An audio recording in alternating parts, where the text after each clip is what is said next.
7 फेरे लेकर, जीने और मरने की कस्में खाकर शादी के बंधनों में बंध जाते हैं। बंधने के बाद फिर एक समय ऐसा भी आता है कि जिस समय जो शादी का जो रिश्ता होता है पति और पत्नी का, वह बेबस और लाचार दिखाई पड़ता है। फिर वह रिश्ता टूट जाता है और टूट कर बिखर जाता है। फिर उसके बाद पति और पत्नी एक दूसरे से अलग हो जाते हैं। यही ऐसा ही कुछ एक नई घटना जो आई है, जो पति अपने ही व्हाट्सएप पर कॉल गर्ल को बुक करता है और जब उससे मिलने के लिए जब उसकी पत्नी आती है तो पति भी चौंक जाता है। आशा नहीं, उम्मीद करते हैं कि आप सभी लोग अच्छे होंगे और अपने परिवार का ध्यान रख रहे होंगे। तो आयुष यात्रा क्राइम चैनल में आप सभी लोगों का स्वागत करते हैं और आपसे गुजारिश करते हैं कि अब तक अगर चैनल को सब्सक्राइब नहीं किए हैं, चैनल को सब्सक्राइब, लाइक, शेयर, कमेंट कर लीजिए ताकि वीडियो का नोटिफिकेशन आपको मिलता रहे।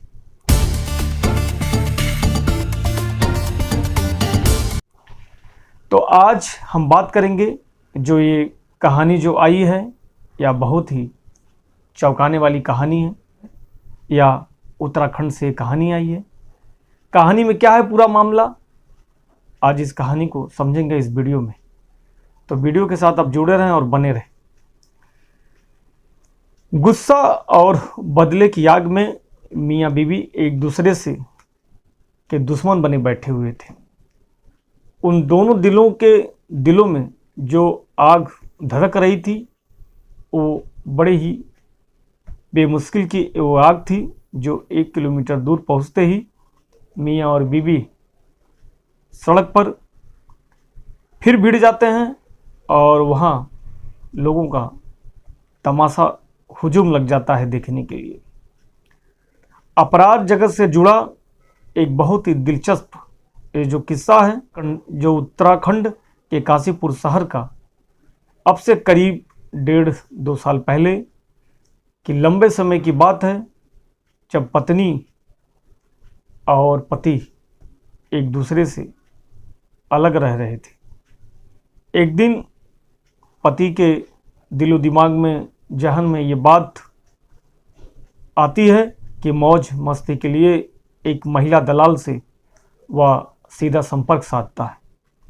जो महिला दलाल थी वह कहती है कि दाम दोगे तो जैसी लड़की चाहिए वैसी लड़की तुमको मिल जाएगी, मेरे द्वारा इंतजाम कर दिया जाएगा। शख्स ने इंतजाम का नाम सुनकर वो कहा कि पैसे की चिंता मत करो, पैसे की कोई बात नहीं है, बस आप मेरे पास फ़ोटो भेजो। वह फ़ोटो भेजने के लिए कहता है और कॉल गर्ल जो थी लड़कियों की फ़ोटो आ जाती है उसके मोबाइल पर, व्हाट्सएप पर, और वह पसंद करता है। जो कॉल गर्ल रैकेट चलाने वाली महिला होती है वह उसकी बात को मान जाती है। मानने के बाद दिनेश के मूल जो निवासी था वह मनचले युवक ने दरअसल इस घटना के कुछ समय पहले ही काशीपुर उत्तराखंड के आईटी क्षेत्र में रहने वाले एक युवती से शादी हुई थी। शादी कुछ ही महीने पहले जो टूट चुकी थी। पत्नी अलग होकर वह मायके चली जाती है, मायके में रहने लगती है। हालांकि इसी बीच बीवी कभी कभार वह ससुराल का 1-2 चक्कर लगा लेती थी। पति को पत्नी पर चरित्रहीन होने का शक था और उसके साथ ही साथ पति के पास कोई पुख्ता सबूत नहीं मिल रहा था जिससे ये साबित कर पाए कि मेरी पत्नी जो है वह चरित्रहीन है। ऐसा कोई सबूत पति के हाथों से नहीं लग पा रहा था। इसी बीच और इसी तरह पत्नी की सहेली एक दिन मिल जाती है और पत्नी की जो सहेली होती है जब वह मिलती है तो वह बताती है कि तुम्हारी बीवी काशीपुर शहर में चलने वाले एक बड़े कॉल गर्ल रैकेट की मेंबर है। फिर क्या था, फिर पति तो इस बात को सुनकर वह चौंक जाता है और वह जिस मौके की तलाश कर रहा था उसके हाथ या मौका लगने वाला था। दरअसल यह मुखबिरी पत्नी की ही सहेली ने की थी, और इसलिए की थी कि उसकी जो अपनी जो सहेली थी वह पीड़ित युवक की पत्नी से किसी भी बात को लेकर उसकी अनबन हो गई थी। उसी अनबन के चलते वह भी बदला लेना चाहती थी, अपनी ही सहेली का बदला लेनी चाहती थी, और बदला ही लेने के लिए उसके पति को इस बात को वह बताती है। संभवतः वो लड़की पति से मुखबिरी करती है और उसी कालगल के गिरोह से जुड़ी हुई ये सारी बातों को बताती है। कहती है पीड़िता पति को इससे मतलब नहीं था, पति को उससे कोई मतलब नहीं था, उसकी सहेली से वो केवल हकीकत जानना चाहता था और उसके तह तक पहुंचना चाहता था। पीड़िता ने कहा कि किसी भी तरह वो अपनी पत्नी को रंगे हाथे पकड़ना चाहता था। पत्नी की सहेली से मिले महत्वपूर्ण जानकारी ने बेचैनी के आलम में ला दिया था।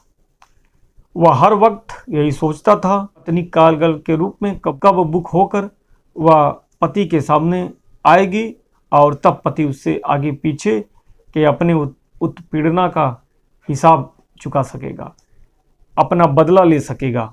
पति दिन रात इसी के बारे में वह सोचने लगा।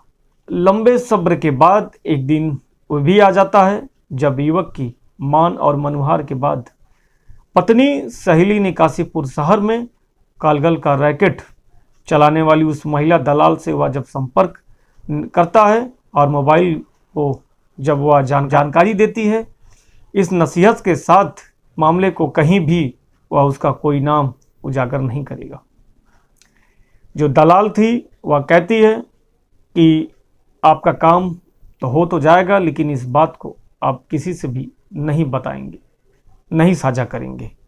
इस पर पति इस बात को मान जाता है और मानने के बाद वह अपने साथ सेक्स रैकेट से जुड़ी कुछ लड़कियों की तस्वीरें जो थी वह उस पति के व्हाट्सएप पर भेजती है, साझा करती है। तब तक महिला दलाल को इस बात की दूर दूर तक भनक नहीं थी कि युवक की जो मंशा थी वह कितनी खतरनाक थी और किस लिए थी, या जो दलाल महिला थी ये सारी बातों से वह अनजान थी, उसको इसके बारे में कुछ भी नहीं पता था। महिला दलाल द्वारा व्हाट्सएप पर भेजी गई जो लड़कियों की तस्वीरें जो थी, जो तस्वीरें जो भेजी गई थी लड़कियों की, उसमें उनकी भी फोटो थी।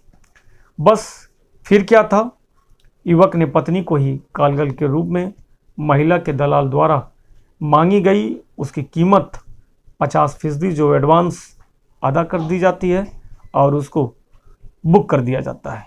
महिला ने दलाल से कहा कि 50% अमाउंट जो हमारा शेष बचा है कालगल के हाथ में ही दे देना।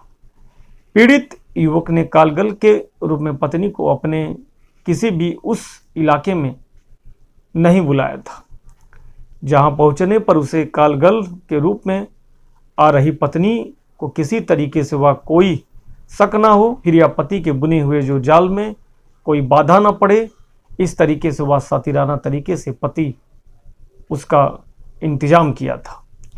लिहाजा सौदा स्थान और समय तय होने के बाद कभी बीबी रही लड़की जिसको बुलाया था उस स्थान पर वह पहुंच जाती है।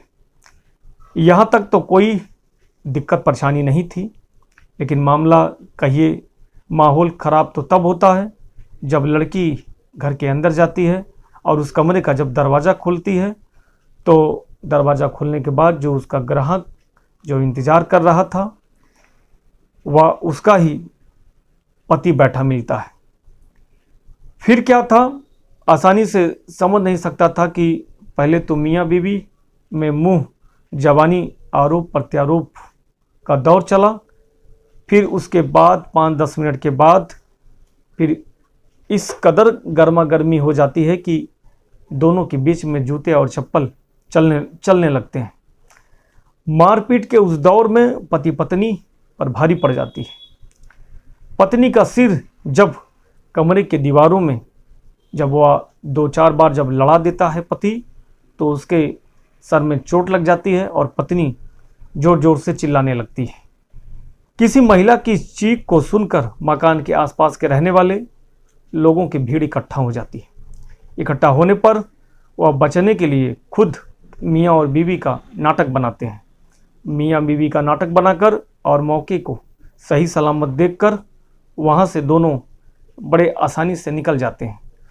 निकलने के बाद गुस्सा यहीं ख़त्म नहीं होता है। जो बदले की भावना थी, जो बदले का जो आग था मियाँ बीवी का एक दूसरे के प्रति, वो दोनों के दिलों में धधक रही थी। मियाँ बीवी सड़क पर दोबारा भिड़ जाते हैं और वहाँ पर भी लोगों का हुजूम लग जाता है देखने के लिए, मजमा लग जाता है। अंततः मामले को खुद ही दोनों पुलिस तक लेकर पहुँच जाते हैं। पहुँचने के बाद आपसी दोनों में फिर एक बार थाने में मारपीट हो जाती है। मारपीट होने के बाद जब पुलिस इस पूरे मामले को, जब इस कहानी को जब ध्यान से सुनती है, तो पुलिस भी अपना माथा पीटने लगती है। लिहाजा थाना पुलिस ने लड़के के पास मौजूद व्हाट्सएप चैट के आधार पर उस महिला दलाल के अड्डे पर छापा मारती है, जिसके जरिए युवक ने पत्नी कालगल के रूप में बुक किया था। बुक करके अपने रूम पर बुलवा लिया था। महिला दलाल ने पुलिस के सामने जब सच कबूला, तो मियाँ बीवी एक बार फिर दोनों आपस में भिड़ जाते हैं। दोनों एक दूसरे के ऊपर बदचलन का आरोप लगाने लगते हैं, मरने लगते हैं। फिर किसी भी तरीके से बात किसी भी तरीके से बनती नहीं देख पुलिस ने थाने में दोनों परिवार को भी बुलवा लिया जाता है। जो पति पत्नी होती हैं उनके घर वालों को बुलवा लिया जाता है। बुलवाने के बाद यह पूरी तरीके से बात फैल चुकी थी। इतनी तमाम मशक्क़त के बाद मियाँ बीवी ने अंत में चौकी कोई भी शिकायत लिखित रूप में किसी के खिलाफ उस दिन नहीं दी जाती है और दोनों ही पक्ष में एक दूसरे को आगे भी सबक सिखाने की चुनौती और चेतावनी दी जाती है, ताकि ऐसा कार्य और कृत्य दोबारा ना उठाएं और एक दूसरे के साथ मिलकर रहने की थाने द्वारा हिदायत भी दी जाती है। इस कहानी को सुनाकर हमारा मकसद किसी को ठेस या किसी को दुखी करना नहीं, बल्कि इस क्राइम की दुनिया में आपको सचेत और जागरूक करना है। इस क्राइम की दुनिया में कब और किसके साथ और कहां पर कौन सी घटना घट जाए ये कोई नहीं जानता है। तो देखते रहिए इस क्राइम की दुनिया में आयुष यात्रा क्राइम चैनल। अब तक चैनल को लाइक, सब्सक्राइब, शेयर, कमेंट नहीं किए हैं तो कर लीजिए और ज़्यादा से ज़्यादा चैनल को सपोर्ट करें। फिर मिलते हैं एक ऐसा ही सच्ची नई स्टोरी, एक घटना के साथ। तब तक के लिए हम आपसे विदा चाहते हैं। जय हिंद, जय भारत।